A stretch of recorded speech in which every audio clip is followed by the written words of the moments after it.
There are some words in life that simply strike deep fear into our hearts. Words like cancer.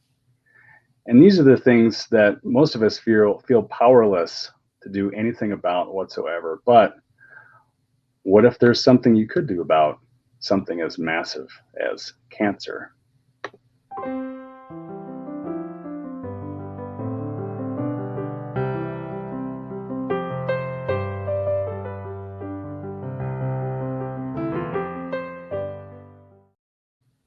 Good morning, everyone, and welcome back to another episode of the Center of Calmness. Today, we are super blessed to have Dorothy Andreas with us.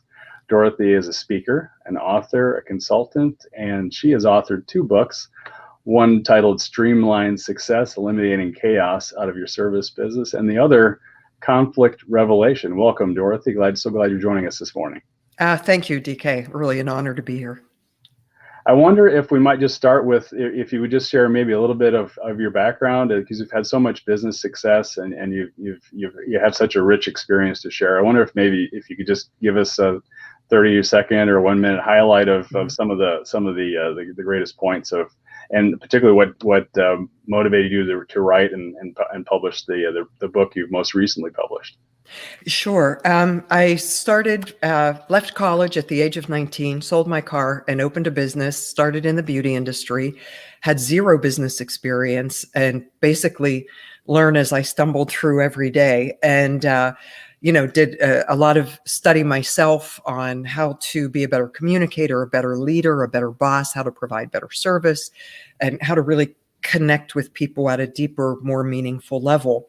And, over the 4 decades, I was fortunate and very blessed to have a lot of business growth, business success, and fabulous people in my life to help me meet some of the accomplishments and goals that I set out on. And, I think with the book, I was approaching 4 decades of experience in business. And I just thought it's time to put some of these solutions that I've had to figure out for myself to paper and weave my stories into it. And then with the second book, Conflict Revelation, I've retained employees for decades in super high turnover industries, beauty service and food service industries, but spas, salons, and restaurants. And that doesn't happen by accident. That happens because somehow I figured out a way to quickly move people through, to recognize conflict, move people through it, and have everybody sort of take a sense of ownership for themselves whenever there's a situation involving conflict. So I decided again to write that turn it into a book, and it went to international bestseller in like 48 hours, and that was really exciting. 48 hours. Wow, that's outstanding. That's great. Wow. Yeah. And what kind of reviews and feedback are you hearing from folks that are reading it? Really, it's unlike anything else anybody has ever read on conflict. It seems so counterintuitive to really embrace the idea of conflict as something we can embrace rather than avoid, because avoiding conflict always just makes it worse. 100%. Yeah, that's huge. Mm-hmm. And actually that dovetails nicely into the topic of the day, right? And what's really cool about having you here at the Center of Calmness is this is such a high stress. There's so much stress energy baked into the subjects like cancer, for example, right? And if you can think of it, right, cancer is a conflict from on a person against themselves, if you will, right? So mm-hmm. it's such a deep, and it hits families so deeply, and there's so much stress around the care and treatment management of those types of scenarios. I'm wondering, you've had such a successful business career, and just on the pure business side, you have, I'm sure, so many demands on your time and activity. What motivated you to consider volunteerism, fundraising, and eventually to actually take on a serious project in the area of helping folks find cancer treatment? Right. I mean, it was one specific event when I was very young. My father died when I was 21 years old. And when he died, he was always very well dressed. He was a public figure, and he had a lot of shoes. He had like 50 pair of shoes in boxes in his closet. And my mom, I was 21, I was a kid. My mom really couldn't deal with the closet. And she said, just asked my sister and I, please just get rid of these clothes because I can't deal with it. So I loaded these shoe boxes into the trunk of my car and I drove them around for 6 months. And I was ashamed to open my trunk. I didn't want to just give them like to a Goodwill kind of center, because I felt like this is a connection to my father. It has to have meaning to what I do with these shoes. And I didn't know what to do with them. And so this one night I got lost. I'm from Pittsburgh, lots of rivers, bridges. You make a wrong turn, you're in a totally different community, and it's really difficult to get around.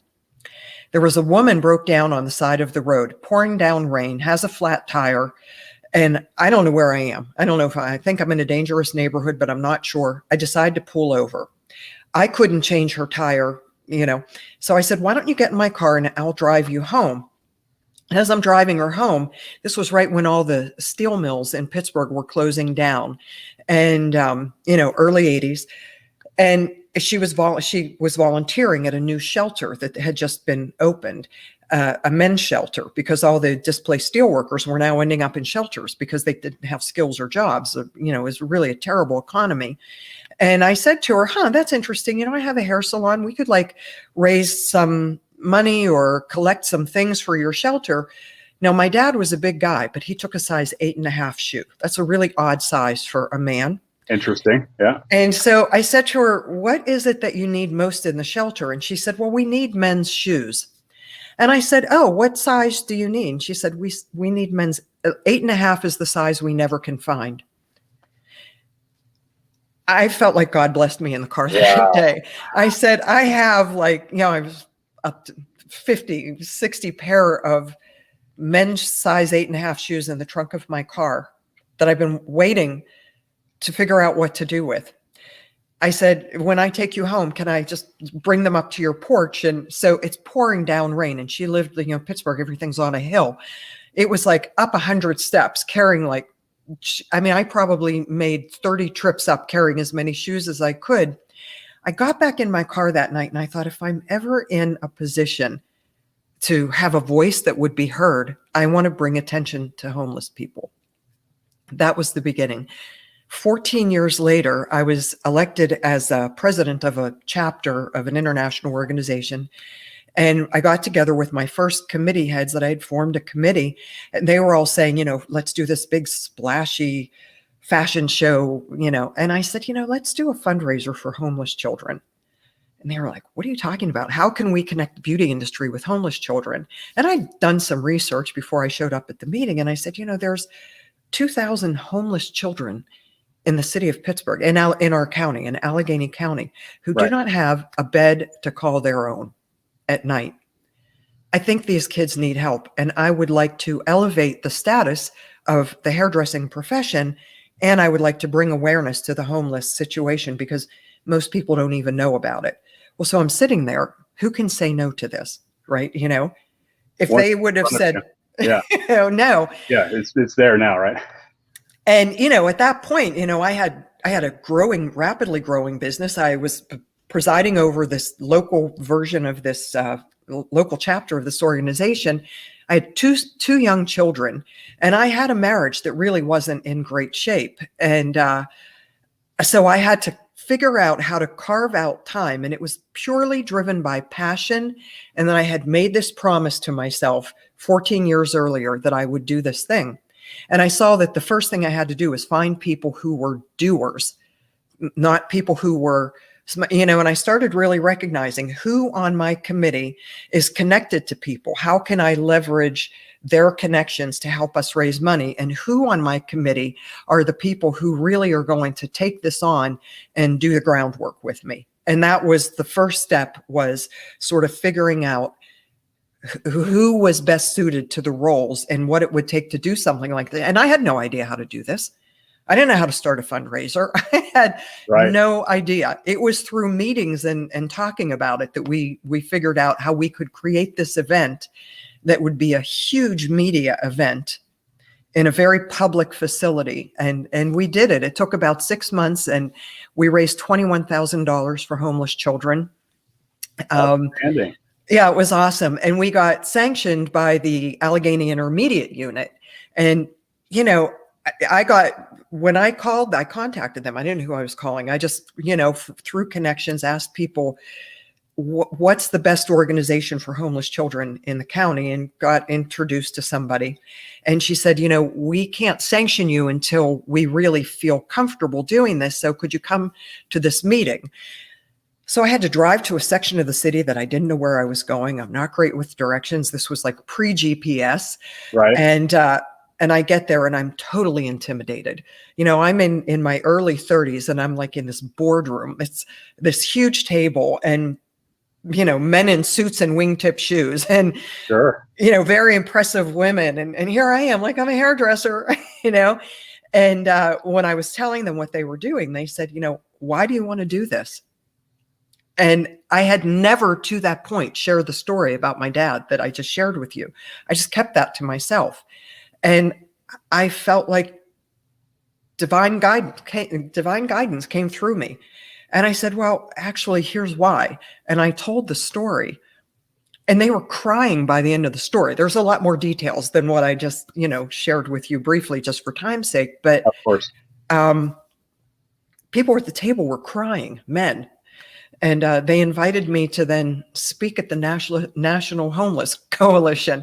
And it's from that, and unfortunately, I was traveling out of the country, so I couldn't speak at that event. But I left there feeling like I just shared something that was a vulnerable, personal part of myself. And look what's happening right now. And I learned that was sort of the key. That is really neat. Yeah, awesome. And so, yeah, so the combination of sharing that story to its full depth, as well the experience that you have with finding a place for the shoes that you've been carrying all that time, and then making what's really catching me is the fact that all this is so personal, right? And so even though you've got all this business activity going on, you've got this deep personal connection with this initiative that really got you there. I think for anybody who is really serious about fundraising, there has to be a deep personal, passionate connection to what it is. The next area of fundraising was so that was 1994 that happened. In 2002, I was invited to come on the Capitol campaign of a no-kill shelter in the city of Pittsburgh. And how this came to be was we wanted to adopt a dog, and I took my children to Current Shelter, and my kids were afraid. It was like it felt like we were in Alcatraz. It was very depressing. And the kids left and they were really put off by the shelter. And so I mentioned this to somebody who I knew was on the board. Well, sure enough, come on, help us raise some money for a new shelter. Sure. And I was really concerned. I said, I don't know if I can actually have the guts to ask people for money. And they said, well, you don't have to do the ask. You just have to gather people who you think are interested in a no-kill shelter. So I went to a friend of mine who had a restaurant next to where my business was, and he had dogs and I had dogs, and we decided that if we had a party and we invited people in and we poured a lot of wine, okay, we would sort of loosen up people's checkbooks. All right. And so the connection was to us with people who cared about what we cared about, and we got people in a sort of convivial state of mind. And then we had the shelter people start giving statistics. And I was like, statistics make a difference. Mm-hmm. Numbers don't lie. And that night we raised over $100,000. And I was like, wow, okay, there's something to this. And so the shelter got built, and it was wonderful. It was a $1.2 million raise. And, I was very proud that I had some small part in it. A few years later, I'd moved to a different community, and I'd organized an annual health fair with a friend of mine who was a nurse, because it was it was a rural community that didn't have access to much.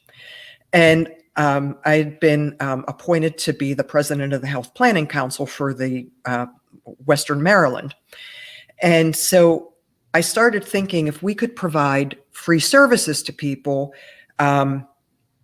and we made it juicy. We gave away great presents. They would come. Out of that, I was asked to come on the board of the local domestic violence center. And I had a history with that. When I was 19, I fell deeply in love with somebody who was abusive. And that's a whole other session, Tiki. Sure, that's a whole other session. But, right. for a few years, I was in this relationship that I didn't know how to get out of. And I had a business, and it wasn't like I was dependent on this person, but emotionally there's a whole, a lot of stuff. And so when I found out that the shelter was really, when I had a tour of the shelter, I was just appalled. Now here you have domestic violence that is, nobody wants to talk about it. They just don't want to even admit that it exists. So I had to start communicating in a way that allowed people to see that it was a community responsibility to build a new shelter. And we did that. And then, I'll move ahead to the Cancer Care Center, because that was really it. I lost a brother when I was 15 years old. I lost my brother to cancer, actually right before my 15th birthday. And it was horrible to watch what my parents went through, losing their child, to watch what my brother went through. And then my father and my grandmother died of cancer. So now I was living in a community where I was watching my friends, because it was a very rural community. They didn't have access to get cancer care. And I was on the hospital foundation at that time, and I was being slated to come on as chair of the foundation. And I knew that I would be moving in a few years. So I went to the development director and said, what I would like is for myself and my husband to chair a capital campaign to raise money for a cancer care center here. And he's like, well, that's very complicated. I'm like, let me get together a group of people. So I went home and I called 6 people, invited them to a breakfast at my house that Monday morning. They came to my house at 8:00 for a breakfast meeting. And we initially said, could we raise $500,000? 90 minutes later, we're sitting there saying we have to raise at least $1 million. And we are making lists of people who we could call upon. Our first event, sort of using the same formula, we did it at a really fun venue, poured a lot of wine, and I got up on the stage and I started to talk about what it was like to have a brother die of cancer who lived in a rural area and it was hours away from treatment, and how that was for our family. And almost everybody in the audience lost somebody to cancer. We had people writing direct link, direct connection to the pain point in their lives, and then creating the idea of possibility of how we could basically save lives in a community if we did this. And we had people writing $100,000 checks that night. Amazing. At an event that I was hoping we would maybe raise $10,000 at this event. Wow. It was crazy. So in one of the worst economies in our lifetime, we were able to raise $1.9 million in 9 months. 9 months, $1.9 million. $1.9 million in cash in a small community. Yeah, that is completely huge. Wow. Yeah. And all through, with 9 months, you really must have had most of the audience already there in front of you that night to start the process, right? We had about 85 people there that night, and people were coming up to, we had our committee. I introduced everybody on the committee, the 6 people that I had put together, and we invited a few other people that we were really interested. They had lost people to cancer. And so, when it's personal, people get very passionate and active. Right. And by the end of the night, we had a lot of people saying, use us, mobilize us. I could do a party like this at my house and invite my friends in. Oh, wow. And that's how we did it. And we gave statistics and we gave numbers. And, the first year that the shelter was opened, over 500 lives were saved. Not the shelter, it was the Cancer Care Center, where it was an infusion center. The CEO of the hospital did backflips to get the certification to do that. And, it was driven from passion. Communication was authentic. Putting people in the right frame of mind in front of you and having a group of people feel that it's a collective community responsibility to do something is really what I found to be the, really most important parts about raising large amounts of money. That is huge. And if I could ask, is that center still open today? Oh, yes. Oh my gosh. Yes. It's, they changed the name of the hospital. At the time, it was Garrett Regional Medical Center, or Garrett County Memorial Hospital. Now it's Garrett Regional Medical Center, and it's the Cancer Care Center. It's now an affiliate of West Virginia University. If you look over on my Facebook personal profile page back through the years, you see pictures of my husband and I standing there with the core team of people who opened the center. Over 2,000 lives have been saved the last update that I got on it. And I now live 12 hours away from there, but that center is fully functioning. And some of our dearest friends who have been unfortunately diagnosed with cancer are now getting treatments there right now, and have reached out to my husband and I and just said, like, thank you for stepping up and having the vision to bring a cancer care center to our community. And as soon as it was said, much like Roger Bannister in the 4-Minute Mile, as soon as it was said, there was a vision for a cancer care center, there was no way we could not do it. Right. We could not do it. Yeah. A mandate. Yeah. Yeah. Oof, wow. I can just feel the energy of this story and I mean, that's such a massive result, and so many lives impacted by really what was a decision on the part of you and your husband, right? With some fundraising experience, but really it was that day, right? At that committee meeting, you had the office, but still to mobilize the community. Wow. Just the idea given flight, right? Huge. And, standing there in front of a group of people with a microphone and shamelessly asking them to go into their bank accounts, write a check. I couldn't do that if I absolutely didn't believe that there was a tremendous need for this. And so when you are coming from that place of passion and authenticity and belief in the vision of how this can really change other people, you get yourself out of the way. My fear about standing on a stage, my fear about asking for it all goes away, because all you're doing is enrolling people in the vision of what they can make possible. And so when people feel that they have made a difference in the community, in the world, in the shelter, in the center, in whatever it is, it's a pride point for people to know I was a part of that. And that really enabled me to get over my fear about asking for money on a stage. So huge, right? Yeah. And I'm so glad that you took these few minutes to spend with us this morning and share that such a powerful story.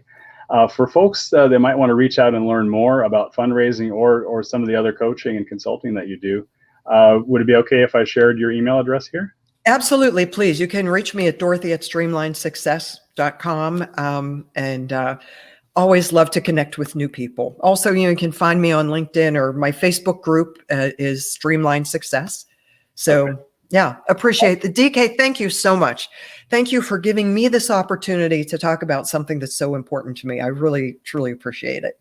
It's so important to so many people. I mean, cancer is such a huge concern for our society, and for the example that you provided all of us to make such a huge impact from a simple decision that you made, and then putting the energy and power into that to make that into a reality, like you said, by enrolling the community and mobilizing folks that felt powerless and showing them what they could do. I'm so touched and so glad that you spend this time with us. Thank you. Thank you. And it really is about the team you put together, because I knew that people on the team could reach way more people than I could ever reach. So, and they did a fabulous job. It was a great group of people. So awesome. Sounds great. Yeah. Thank you, DK. Thanks for joining us.